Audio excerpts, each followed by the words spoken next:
Lots happening down in Austin. That's where we go right now. Our good friend Scott Braddock, editor of QuorumReport.com, even as news breaks while we're about to be on the air. Scott, you're ready to go.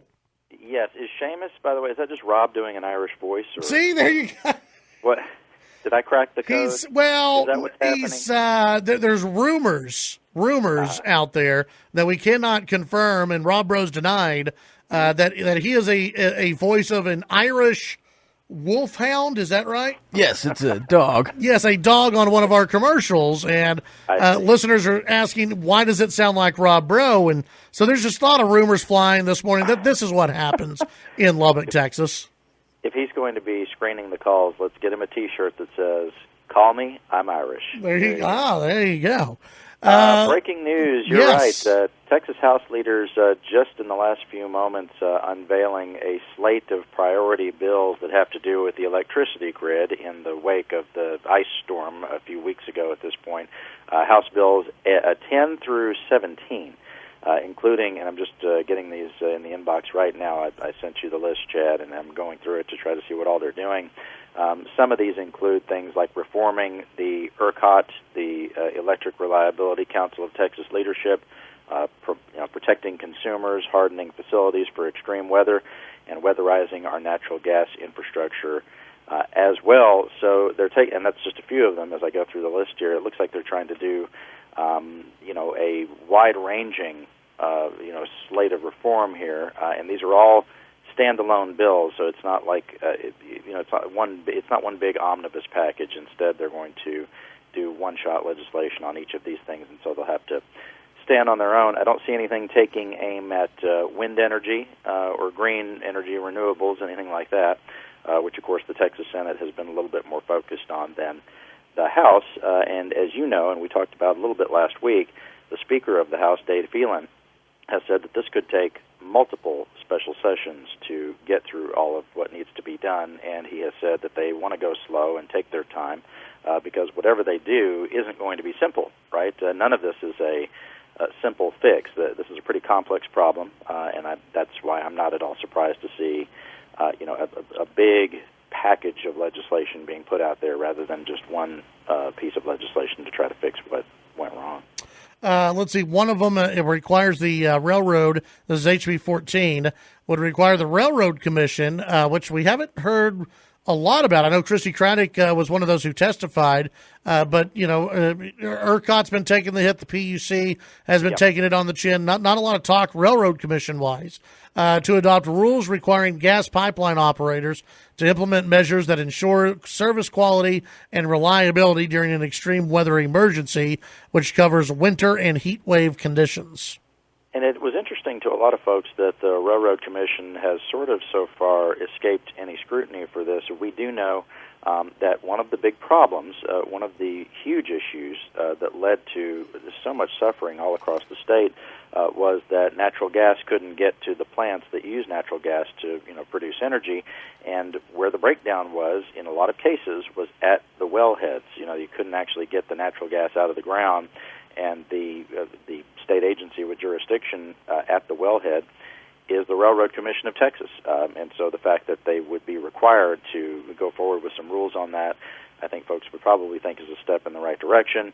And there's also a lot of talk about whether the members of the Public Utility Commission should be elected in the same way that the Railroad Commission, the way that those commissioners are elected. You would think that having those people be responsible to the people of Texas directly through an election rather than being appointed by the governor, the way the PUC is right now, might help to fix some of this as well.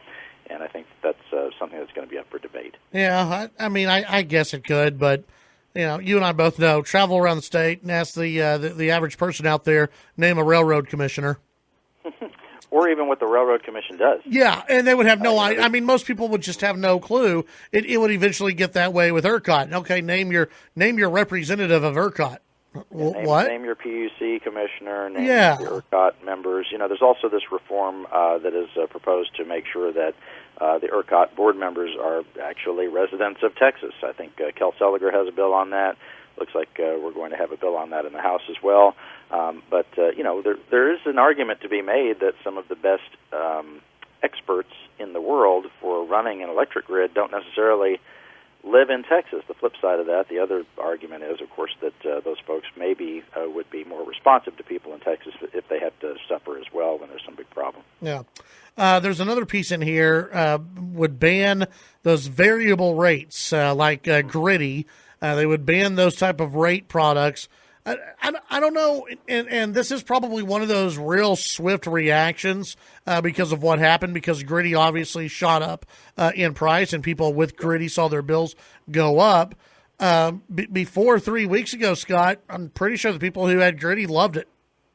They probably did. It's one of those sort of systems where you sign up for something, you're going to get a pretty good deal. It's also, though, targeted and aimed at a lot of folks who are lower, middle to low-income folks who, if you sign up for one of these variable rate plans, it's the kind of deal where you get the bill automatically deducted from your bank account, that kind of thing. And so when they had, bills hitting them with $16,000 for a month's worth of service, that was automatically taken out of the account, so they were already in the hole. We did even hear Lieutenant Governor Dan Patrick say two things about it that some folks thought were sort of contradictory, but I don't really think so in this instance. Actually, he had said, "Look, people who sign up for those things are gambling on the idea that the price on the spot market's going to be low, and it generally is in Texas, and so you're going to get a pretty good deal. But every once in a while, that's going to go through the roof.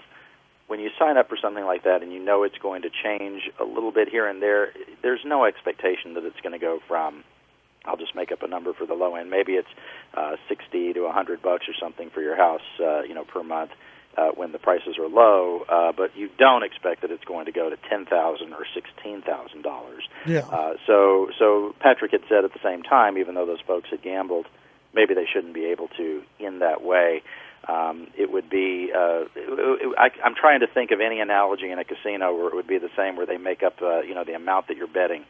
Yeah. After you place the bet, they don't get to do that even at Harrah's or Caesar's Palace. Yeah, well, that'll be an interesting little debate to see how that does play out. And like you said, it's going to take a while for it all to play out. Let's talk about some other things that are happening today. Mm-hmm. The Texas Senate will begin consideration of some bills aimed at social media. Yeah, Senator Brian Hughes, who's the chairman of the State Affairs Committee, his committee's hearing this bill this morning. Senate Bill 12 would prohibit online censorship of any views expressed or repeated by social media users in Texas. Now, when you hear that it's prohibited, how does that actually work? Well, what they're doing is, through this legislation, and this is something that got the stamp of approval last week from Governor Abbott, who's promoting it as one of his priorities now. Basically, they're opening up the courthouse doors. Let's say that you say something on Twitter or you retweet something on Twitter that is found to be not necessarily offensive, but as you look at the terms of service, Chad, these various social media companies like Facebook and Twitter have stated that if you're inciting violence and if you're promoting something that's going to turn violent, that's the main crux of this, that they would seek to shut that sort of thing down. But some folks have said, and I think you even talked one time about maybe some of the YouTube videos that you'd put out maybe being not seen by as many people, so there's some suspicion that some folks are not having their voices as heard as other folks, and I understand that that's a frustration. But how would they actually combat that at the state government level? What they would allow you to do, and this is where it gets complicated, through this legislation, you would then have a cause of action. You could sue Facebook or Twitter for having done that, and your hope would be that you could get your account reinstated. I think when they actually get into the nitty-gritty of this, Chad, it may be a little more complicated than some folks think. It may be that people think that, they can just say at the state level that you can say anything you want on Twitter and on Facebook or whatever other social media that you like to use. And I guess, you are afforded the ability to say whatever you want unless you're in violation of terms of service, and these companies are going to fight back on that. Now, I have seen where some folks have said, look, and this was promoted, this argument promoted by the ACLU, which has said that, look, the government cannot force companies to share another person's speech, and the fact is that they are already basically immune. It already prohibits holding any social media platform liable as the publisher of content provided by other people. Federal law already provides for that. So this may be a little sticky, but I know it's a conservative priority, and they're talking about it today. Let's see. Talking about the mask and restrictions being lifted. Any talk about what may or may not be lifted at the Texas Capitol building? The House and Senate have taken different approaches on this. As you know, the Senate has been much more locked down, if you will. Lieutenant Governor Dan Patrick has been said, and this is from Republican senators and Democratic senators as well, who have been in close contact with him about it, and he's also sort of made public comments along these lines that this is not the session that you want to come take a tour of the Capitol. In the Senate, they had set up their own testing on the east side of the Capitol building. In the Texas House, they had a little bit more relaxed stance on all that. And you did have the Speaker of the House just last week, after Governor Abbott made his announcement on getting rid of the mask mandate and opening businesses up 100%. Speaker Phelan had said that it is possible that they'll relax the rules in the Texas House for how people can be in hearings and what the gallery looks like, those sorts of things. Basically, just taking a little bit easier at the Capitol on these COVID restrictions. But in the Senate, haven't heard as much of that, and really don't expect to. I think it's the way one Republican senator said it to me was that the lieutenant governor's taking it. He's taking a very conservative approach to trying to protect the senators. So what's good for business around the state may not be what they decide is good for folks visiting their Texas Capitol. Well, and I guess you look at businesses; they're still able to decide what they want to do, right? I mean, that's where a lot of frustration is coming from. From some folks is that, and I've tried to explain it, Scott.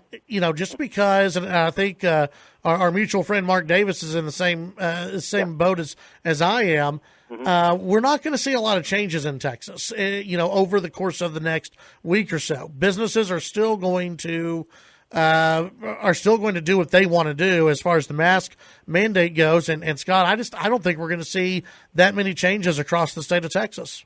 I'm not sure how it's going to play out. And we saw major employers, for example, HEB, had said immediately that their customers would no longer be required to wear masks inside the store, although they came out with late in the week an updated statement on that, and it was curious, Chad, because in the statement from HEB, they said that customers would be expected to wear masks while their employees would be required to wear them. I would suspect that they're using a different term for the employees and the customers for a reason, right? I don't think they're going to turn away people who don't want to wear the mask, although they may. They said they were going to leave up the signs that say masks are required. I've talked to a lot of business owners across the state, in Austin, Houston, Dallas-Fort Worth, and in small towns in between, who do say that it seems a little unfair to them to have to be the ones to explain to their customers that, look, this is our requirement and not necessarily a government requirement. The thing I would compare it to is having a speed limit. Look, not everybody follows the speed limit, right? And you do have lots of speeding tickets that are written, but the government does, through the speed limit, set an expectation and set a standard for what the safe speed is for you to drive your vehicle. Not much different from this, where you would have business owners, in the last few months, were able to just say, well, that's the governor's requirement, and that way the heat is not on the business owner.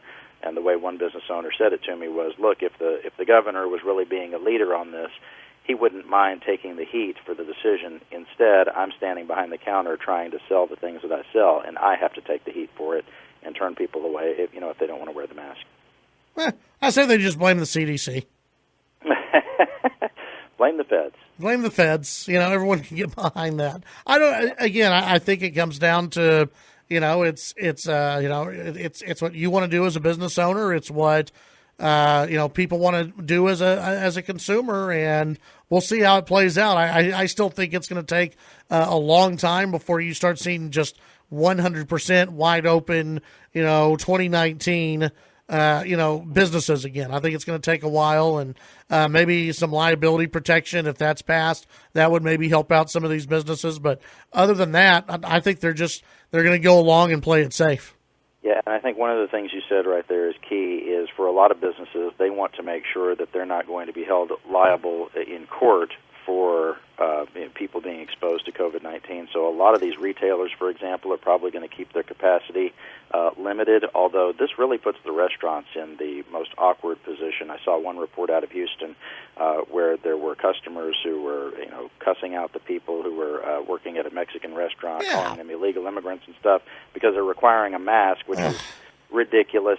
For the restaurants, it's especially difficult, because, and not just for that restaurant, but for all of them, because restaurants operate on very thin margins, right? And the profit in a restaurant is in the last dollars that go in, not the first dollars. What that means is they really need to have all the tables full to be really making a profit. And as you know, those that are having to limit their capacity, they're lucky to even make payroll over the last 9-10 months. So the restaurants in particular are really looking forward to the day that they can be fully open and have that be something that's accepted, not just by the government, which it is now, because Governor Abbott said you can be open at 100%, but something that's accepted by people across society because they feel safe once again going into those environments. Yeah, absolutely. Scott, tell folks what they can find over at Quorum Report.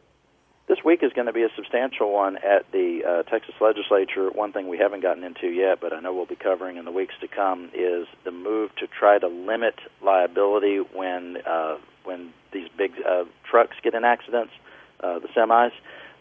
This is something that the supporters say, look, it's putting small businesses out of business, because we've had an uptick in lawsuits filed whenever 18-wheelers get into these accidents. But others say that the average driver out on the road needs to be able to maintain the protections that they have. Going to be a big debate breaking out this week at the Capitol. We'll have all that coverage for you at quorumreport.com, where you should be a subscriber, especially during the legislative session. Click on subscriptions. We'll get you signed up. All right, Scott, as always, appreciate your time, and we'll visit with you next week. Thanks, Chad. That's Scott Braddock, editor of quorumreport.com.